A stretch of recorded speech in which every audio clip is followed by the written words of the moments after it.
Is Chase going to be here? He will be. Okay, good. He's on his way. I just Good, texted him. because I wanted to ask about him. He's player of the week this week. Yeah. And tell me all about him, because it seems like he's just always in the right spot. Well, Chase Minter, to backtrack, is a player that before I even worked here and I was just working summer camp at this university, I saw him as a high schooler coming out, and I thought what a special talent this young man can be. He's extremely technical, and that was my initial thought about him 4 years ago.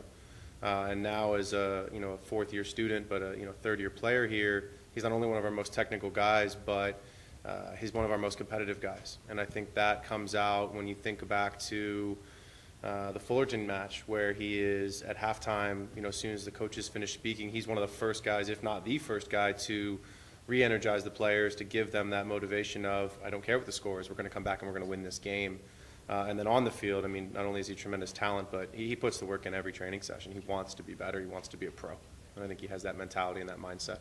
Yeah, he seems, just in the times I've interviewed him, seems kind of mild-mannered and calm. But, is he different on the field? Doesn't different personality come out? No, he's a competitive kid, but not to the point where you have to kind of calm him down. He's controlled competitive. He's a quieter kid off the field, but to be fair, I think he's one of our most competitive guys. And even in the trainings, he wants to be on the winning team. He wants to score goals when we're doing a finishing activity.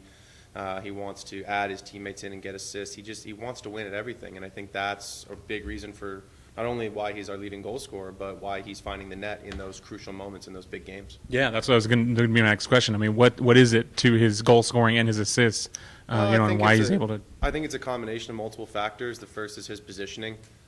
He's an older player. He's a seasoned guy who understands the system. More importantly, he understands the movements and the relationships of his teammates. So I think his positioning is a major factor if he understands where to be. I think one of the other things is his proficiency in front of the goal. And like I said, that comes from his competitiveness in training. It comes from his ability to stay after or to arrive early, to go out and do extra sessions and really work on all of the reps that he needs in front of the goal. And he's scored goals different ways this season. He scored at North Carolina State off of his head. He scored, obviously, with the volley at Riverside the other night. He scored off of a cross at Fullerton from Jack O'Connor with the inside of his foot. So he's working all of the different technical qualities that he needs to be able to finish different types of balls depending on where they're being serviced from. And I think that's something that is obviously something he's worked on and trained, but you're seeing it now in games, which is great. Well, where does he stack up amongst his peers in the conference? I think you look at Minter. I would think is a guy that teams would circle. And you see the Fullerton coach come up the other night right away after the match and congratulate him on a game well played and obviously scoring both goals for us.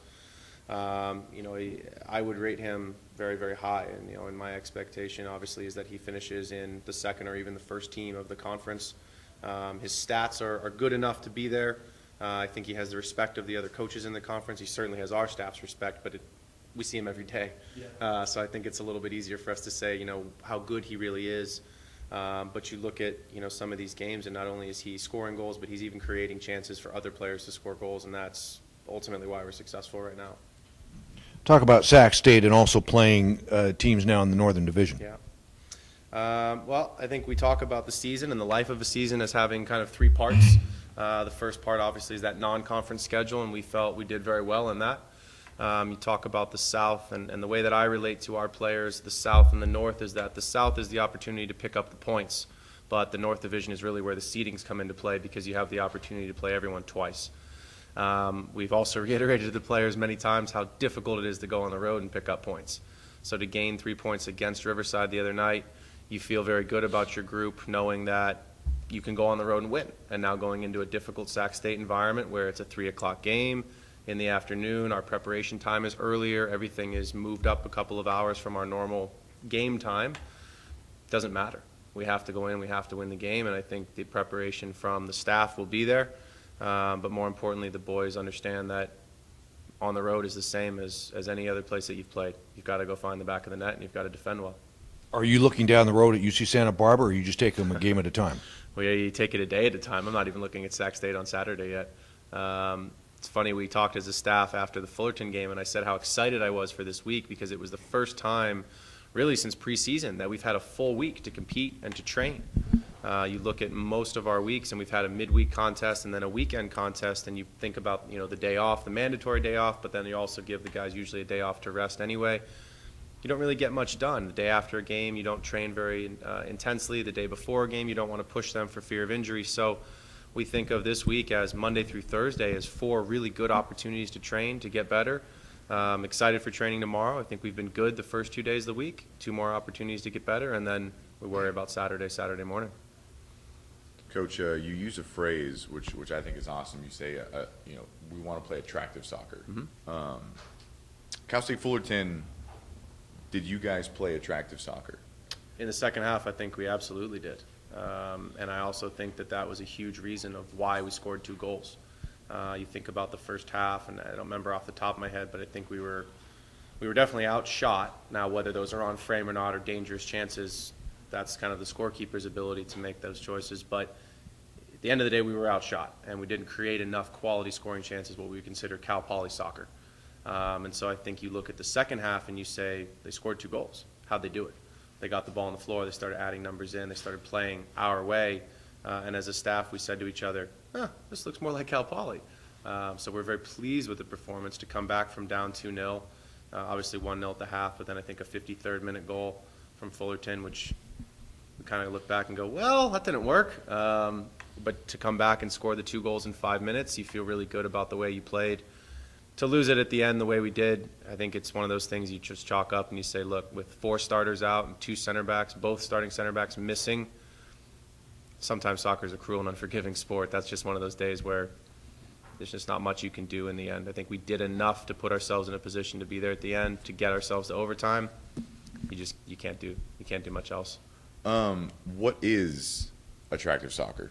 Yeah, attractive soccer. We talk about possession, and possession with a purpose. I think that's something that really defines attractive soccer versus that direct style of play where you have an athletic striker or 2 athletic strikers. Your game plan is to skip the midfield, and I think that's an easy way to define it, where maybe a center back or an outside back, even the goalkeeper, will find the striker right away. He's looking to knock something down, and then it's forward, or even worse, it's just let's kick it over the top and run after it.